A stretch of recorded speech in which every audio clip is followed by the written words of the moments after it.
Hi everybody, my name is Hawar Doghramachi.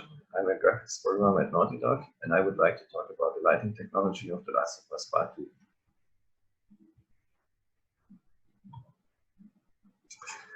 The world of The Last of Us Part 2 has many overcast lighting conditions. Direct sunlight and artificial light sources were rare, so ambient lighting was a crucial component of our rendering system. On the one hand, we had high visual demands from our art side, but on the other hand, our target platform was still the PlayStation 4 that reached the end of its life cycle. So we had to find ways to improve ambient lighting within the limits of the PlayStation 4. Due to time constraints, this talk will only focus on improvements of our ambient lighting system that enabled us to produce convincing and consistent lighting results while maintaining our target of 30 FPS and remaining within our limited memory budget. So this talk will not cover improvements we made in other areas of lighting, like for instance integration of multiple scattering LEDs, or improvements we did to our sun and local light shadowing systems. So let's first take a look at what we inherited from other Naughty Dog titles. Our banked ambient lighting system supported light mapping, vertex lighting, and third-order spherical harmonic space probe lighting. Dynamic foreground objects were limited to just probe lighting, whereas static background objects supported all of these options. Our main goal was to improve probe lighting so that probe lit objects integrate well into the environment. The first area of improvement was our dominant lighting system. For improved directionality, we already extracted dominant lighting from our SH environment. This results in an ambient base color and a dominant light color and direction. For vertex lighting and light mapping, this is done per vertex and light map pixel at bake time. However, for probe lighting, this has to be done at one time and was done once per object on the CPU. This gives us a single dominant light color and direction and still results in a flat look.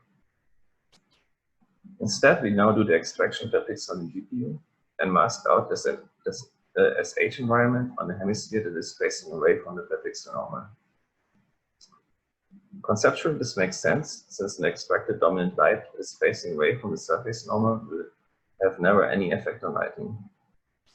With masking, we end up with a dominant light color and direction that varies per pixel. The masking is done with the SH product between radians and the clamped cosine lobe oriented towards the surface normal by using triple product tensors. Please see Appendix A for the corresponding shader code. So let's take a look at the effect of masking. In this screenshot, we can see alley lit by indirect light, mainly coming from windows on the right side. This scene doesn't contain any artificial light sources, so alley is lit only by indirect lighting.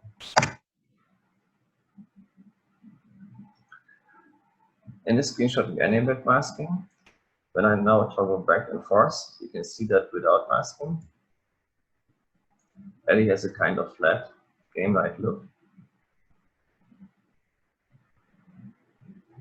Whereas with masking, she has more directionality and better matches the cinematic target our concept artists were looking for. So let's take a look again. Without masking.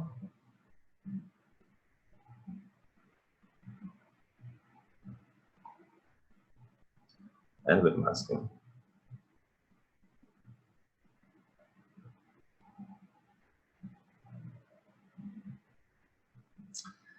So now that we improved the directionality of dominant lighting, we also wanted to supply better shadowing for it.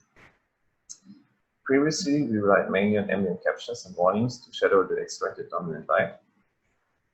This was only used to cast shadows from dynamic objects onto the static environment. So the first thing we did is to extend the system so that dynamic objects could cast shadows also on other dynamic objects.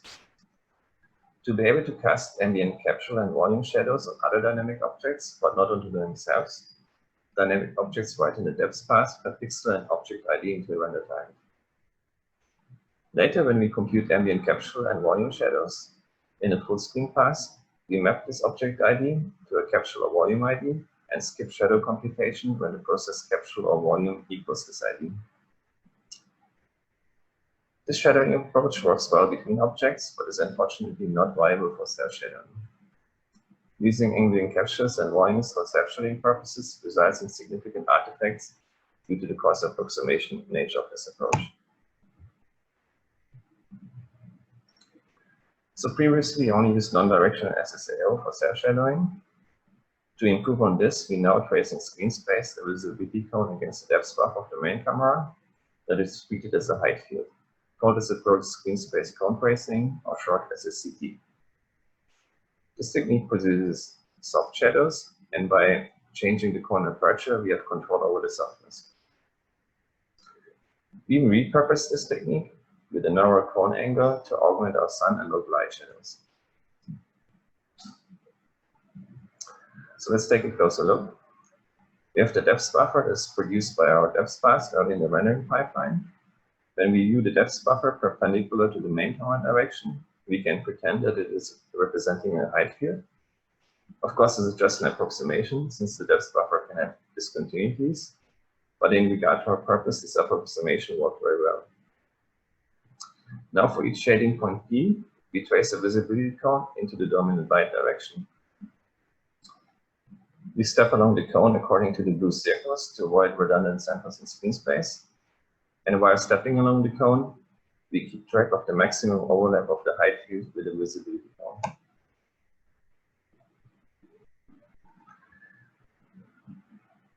We had a default of 4 sample steps, which gave us already satisfying results. Such a low sample count is only possible since we jitter the sample locations.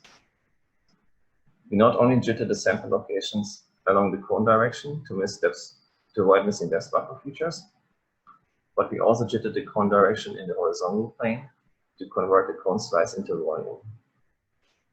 For jittering, we use a combination of one-day corporate and sobor samples that repeat every 4x4 screen tile and vary per frame.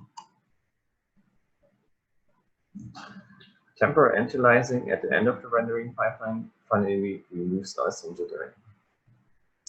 We convert the maximum overlap of the visibility cone with the depth buffer to determine the continuous visibility value. Since for all other combinations we already had satisfying shadowing solutions, we only use screen space cone tracing on dynamic objects for self-shadowing. In our SSAO pass, we compute 2 ambient shadowing terms. For non-directional ambient base, we compute SSAO. And for directional dominant light, we combine the results of SSAO and SSCT with a Monod operator. Our full resolution SSAO pass on a base PS4 at 1080p took without SSCT approximately 1.15 milliseconds and with SSCT approximately 1.27 milliseconds. You can find corresponding shader code in Appendix B. So in this screenshot, you can see SSAO only. Note that this and the next screenshot doesn't contain shadows between objects generated by ambient captures and volumes, but you see the effect of screen space cone tracing. For this screenshot, we use the default of 4 sample steps. As you can see, SSCT produces soft shadows without aliasing artifacts, which is important for realistic ambient lighting. So let's take a look again. SSAO only.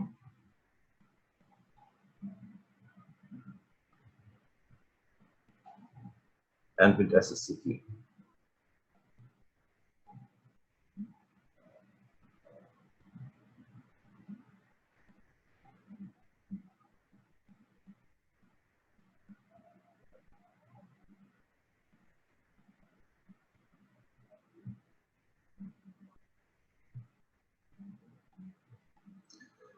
So the next topic I would like to talk about is our new volumetric probe lighting system. But let's first take a look at our ambient probes. They are placed by artists either manually or with procedural tools and don't have to follow any regular distribution patterns. Each playable area in the game can have up to 64,000 ambient probes that are stored in KD trees for fast spatial lookup. Each ambient probe stores 40 bytes of data. So we have 9 × 3 quantized SH coefficients, where 1 byte is used per coefficient, and a 4 byte scale that is used to compress the coefficients. Then we have 1 byte for baked sun shadow value and 8 bytes of occlusion data, but more on that later. So previously interpolated once per object, usually in the center, 10 closest probes on the CPU. The problem with this approach is that it has not enough spatial frequency to accurately capture the surrounding lighting environment. To improve on this, we now do the interpolation for each of the OBB corners of an object on the GPU and store the results as textures into a 3D texture atlas. Later, we do per pixel trilinear lookups into this atlas. So let's take a closer look. We have the OBB of an object and its 8 bounding box corners, P0 to P7, and the ambient probes which we would like to sample. Now for each OBB corner, we find with the help of the KD trees the ambient probes that fall within the search radius, which is usually 6 meters. Then we apply a weight to each probe. The weight is first determined by the distance of the ambient probe, so the length of the sample vector S. The closer the probe, the higher the weight. Then the weight is influenced by the angle alpha between the sample vector S and the vector V that connects the bounding box center with each of the OBB corners. The smaller this angle, the higher the weight. This is done to prevent for small objects that each bounding box corner interpolates the same probes. As the bounding box gets bigger, the angular weight has less of an effect. Finally, we interpolate the 10 probes with the highest weights for each bounding box corner and insert the results as 2 × 2 × 2 texture blocks into the texture atlas. In practice, this texture atlas consists of 8 physical textures. We have 7 RGBA8 S-norm textures to store the 9 × 3 SH coefficients, and 1 R16F texture to store the scale that is used to compress the coefficients.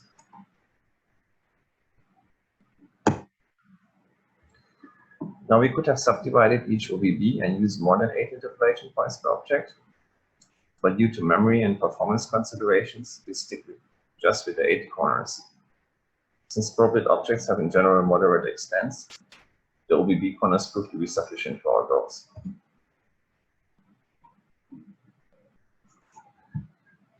By mapping the unique ID of an object to its atlas location, we insert the interpolated SH coefficients into the texture atlas. This is done on async compute very early in the rendering pipeline, since this step has no dependencies on any other data computed on the GPU, as for instance the depth buffer. Since KD tree lookups of 10,000s of probes can be costly, we catch the texture atlas entries and only update them when the corresponding objects move or change extents. Since the majority of probed objects most of the time don't move or change extents, caching significantly improved performance. We store the texture atlas cache entries in a separate linear buffer when the corresponding objects get streamed in and are first visible on screen. These entries get evicted when the objects get streamed out again. Every frame when no update is required, each entry gets copied into the atlas. This has the advantage that late in the per pixel lighting stage, we have better cache performance when we sample the atlas. Otherwise, entries would be scattered all over the place and don't match the locality in wall space. Finally, the lighting pass, we transform the pixel wall space position to texture atlas coordinates by taking the object ID into account and perform a hardware trilinear texture lookup. We clamp the texture coordinates to the 2 × 2 × 2 texture blocks to avoid interpolation artifacts when the OBB is slightly smaller than the corresponding object. This can happen, for instance, for static background vegetation, where wind is applied as vertex animation, and sometimes parts of the vegetation peek out of their static OBBs.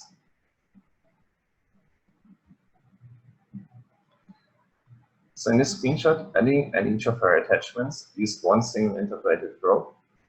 As you can see, Ellie has no spatial lighting variation at all. Her upper body is too bright, while her lower body too dark.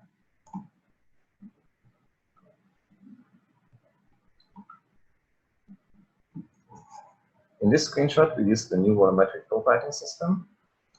Now Ellie integrates much better into her environment. Her upper body is now darker, while her lower body brighter, which matches better her surrounding. So the old probe lighting system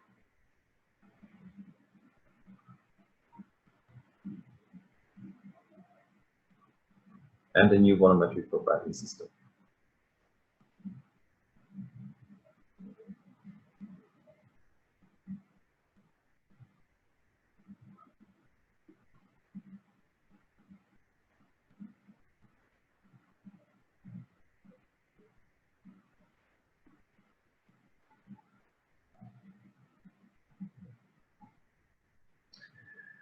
Now I would like to talk about cases that needed special handling with our new probe lighting system. The Last of Us Part 2 features a lot of destructible objects, like for instance our breakable glass, that are rendered for performance reasons in a single draw call by rigidly skinning each fragment. During destruction, fragments can travel a far distance, which can result in large OBB changes and can cause lighting artifacts.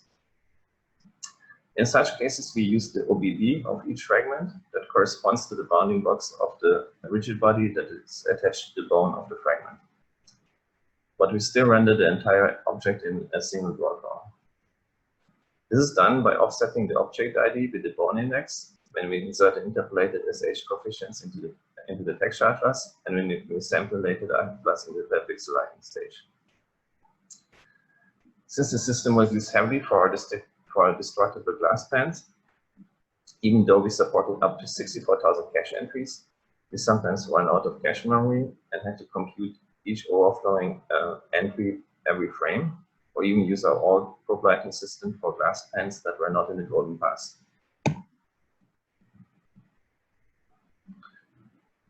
So in this screenshot, we use the old probe lighting system, where each object, in this case an entire ball container, is lit by a single interpolated probe.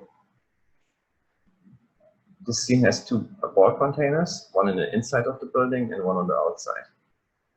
Prior to taking this screenshot, I shot each container so that the red balls inside of them were released. Note, for instance, the bright red ball on the left side. It has completely wrong lighting, since it picks up the probe lighting from the outside of the building. Also note, the dark balls close to the window, they have no spatial lighting variation at all.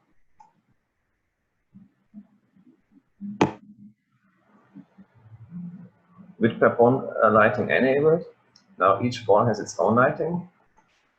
So the bright red ball on the left side has now correct lighting, and the balls close to the window have now a nice spatial lighting variation.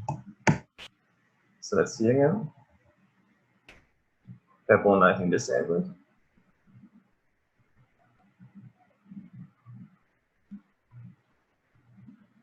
And enabled.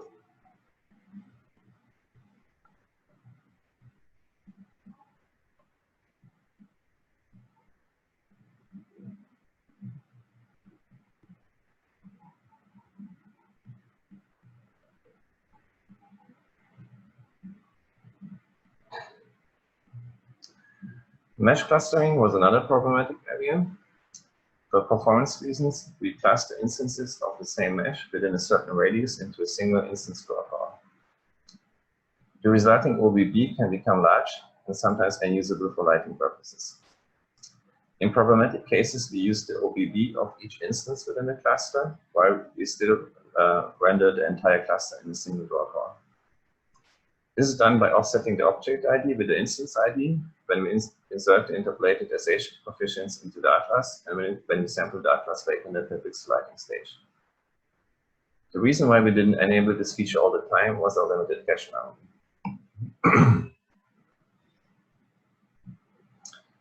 So here we used our new volumetric probe lighting system, but since each small grass patch got clustered into bigger patches, the bounding box of each cluster was now unusable for lighting purposes. Note, for instance, the grass area on the right side underneath the two tilted concrete blocks is way too bright.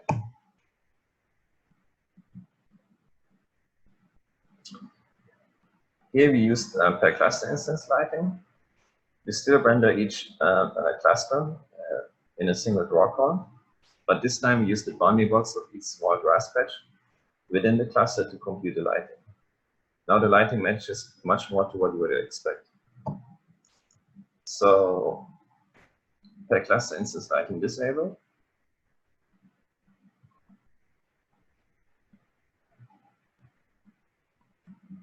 And enabled.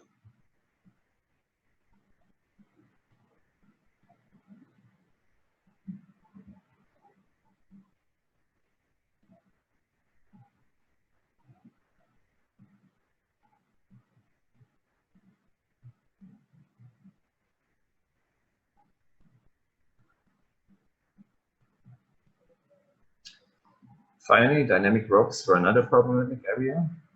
Their OBBs are not suited for a new lighting approach. Each rope consists of several nodes that separate each section so that it can bend plausibly. So for our lighting purposes, we interpolate the ambient probes around the center of each node. And then during skinning, we compute the probe lighting using these node interpolated probes ended by vertex normals and store the results into the vertices. Finally, in the lighting pass, we pass per vertex lighting to the pixel shader and use the interpolated results. Since ropes don't require strong directional lighting, we don't extract dominant lighting for them. This also have to keep the per vertex memory footprint low. Fortunately, ropes were pretty rare in the game, so we could afford to compute their lighting during skinning. Note that we perform probe interpolation and skinning on async compute very early in the rendering pipeline that have to master overhead. So here we use the old probe lighting system, where the entire probe was lit by one single interpolated probe. The rope is sticking out like a sore thumb and was not acceptable for our artistic demands. With our new rope lighting system, the rope has now a nice gradient and integrates well into its environment. So, rope lighting disabled.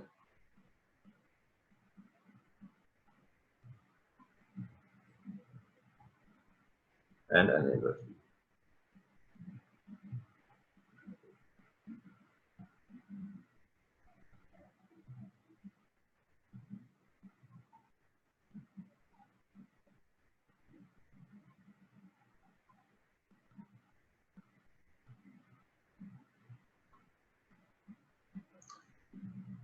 The next topic I would like to talk about is probe deringing. Third-order spherical harmonic space probe lighting is prone to ringing artifacts when the captured lighting environment is strongly directional. This typically manifests in burned-out spots or a metallic look. We remove ringing both statically and dynamically.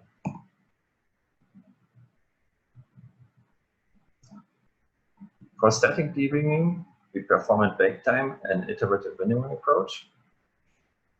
For each ambient probe, we find and apply the least aggressive window so that the resulting SH environment doesn't produce negative lighting values.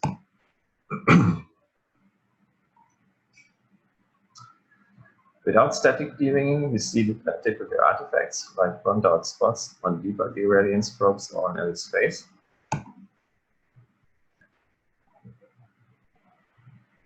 Whereas with static deringing, we get rid of those artifacts while not losing more directionality than necessary. Also note that the probes in the background that didn't suffer from ringing, they didn't change at all. So for static deringing disabled.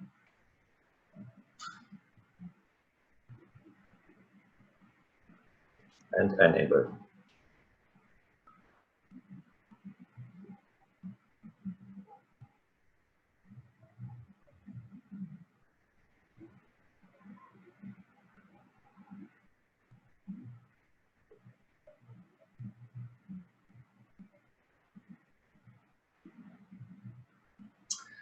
However, due to per pixel extraction of dominant light via masking, ringing is often reintroduced into the SH environment.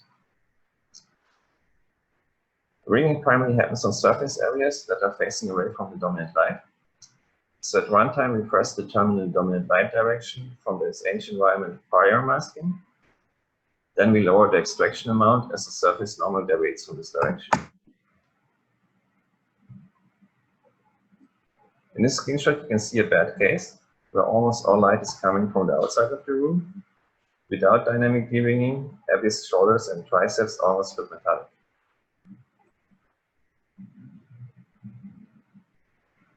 With dynamic deringing, we get rid of the metallic look while still keeping the directionality of lighting. So dynamic deringing disabled.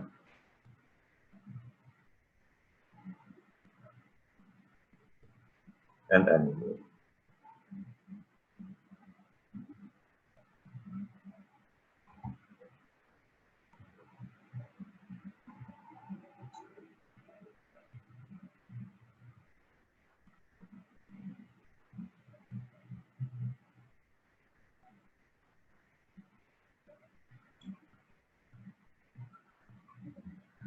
So next topic is about a major problem with traditional probe lighting, namely light leaking due to missing occlusion. To solve this problem, we store per probe additional occlusion data. For this, at bake time, we cast several hundred rays from each light probe to the surrounding environment and project the closest hit distances via a non-negative least square solver onto the 6 faces of a virtual cube. Since the cube doesn't form an orthogonal basis, we can't use Monte Carlo style projection as for spherical harmonics.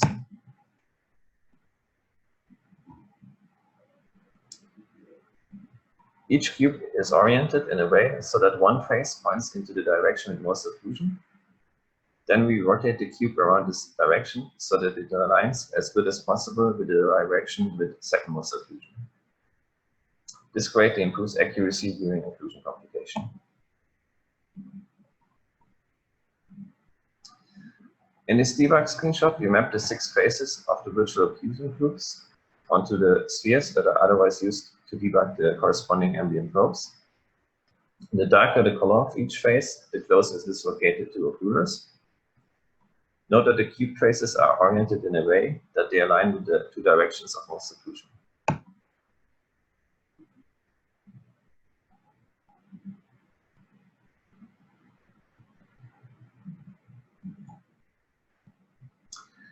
So per probe, we compute a right-handed orientation frame that is represented by a normal and a tangent. In addition to this, we compute 1 occluder depth per cube face.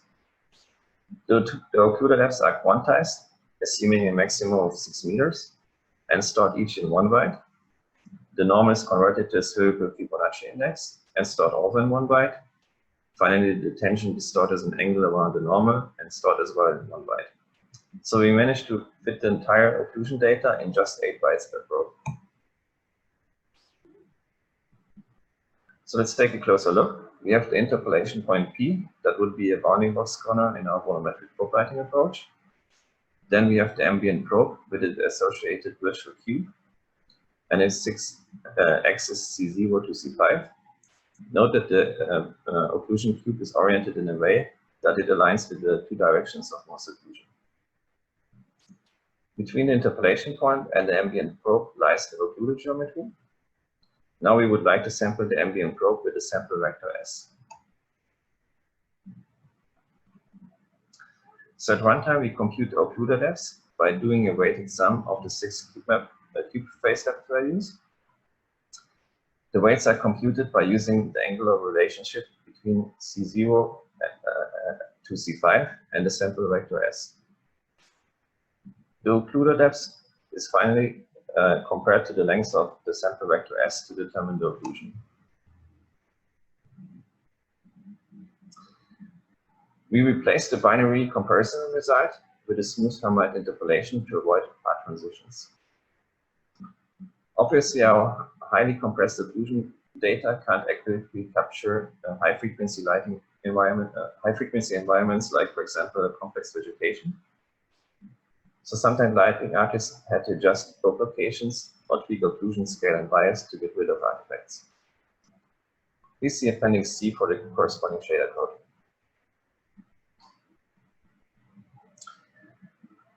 So this screenshot shows a typical programmatic case. We have very bright probes on the one side of the wall and dark probes on the other. Without probe occlusion, we just interpolate the ambient probes around LE that fall within the search radius, which results in destructing light leaking.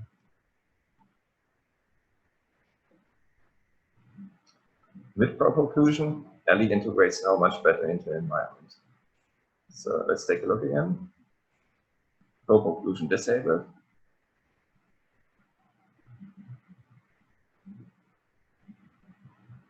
And enabled.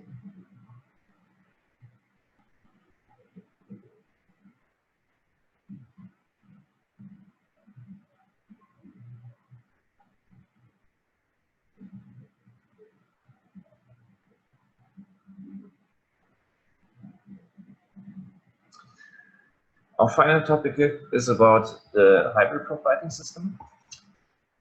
Due to high memory requirements of vertex lighting and resolution issues of light mapping, artists started frequently using probe lighting even for static background objects. However, for large static objects, a volumetric probe lighting system had not enough spatial frequency to produce convincing results. But we made following observation. In our mainly overcast lighting environments, the change in prominence of lighting is much lower than the change in luminance. So we took advantage of this observation and stored only the luminance of the lighting environment per vertex and combined it at runtime with the chrominance from the volumetric probe lighting system. This significantly reduced the memory footprint per vertex from 16 bytes for ambient base color, dominant light color and direction to just 4 bytes for ambient base luminance and dominant light luminance. Since the dominant light direction is taken from probe lighting, masking of SH probes is essential. For vertex lighting, we determine in bake time the dominant light per vertex, so using later single dominant light direction per object with one results.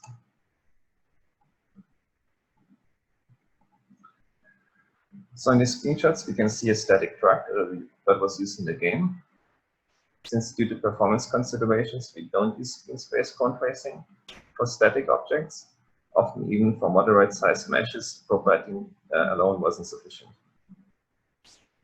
The vertex lighting looks very good, but we couldn't afford its high memory footprint. Hybrid probe lighting lies right in between. It has an affordable memory footprint, but still delivers visually good results. Note that in this test scene, we have extreme chrominance variation in lighting for demonstration purposes. But in our mainly overcast lighting conditions, we have much less variance in chrominance, and hybrid probe lighting is an even closer match to vertex lighting.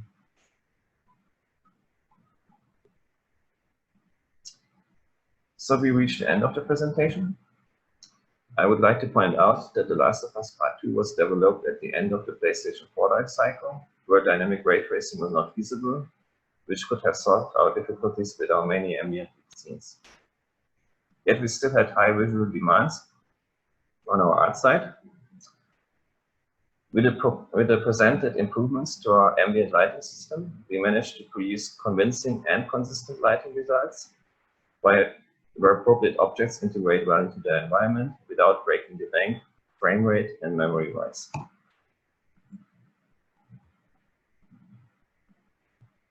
I would like to thank first and foremost our lead graphics programmer, Winston Markson. No matter which topic you approached him, he immediately gave you a helping hand and had always valuable information. But I would also like to thank our graphics team and the entire Naughty Dog team for making The Last of Us Part 2 possible.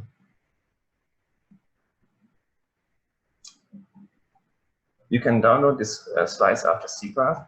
Not only do they contain useful shader code in the appendix, but you will be also able to better compare the screenshots without video compression artifacts.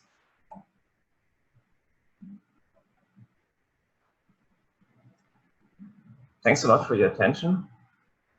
If you have any questions that couldn't be answered in the Q&A session of SIGGRAPH, then just write me an email.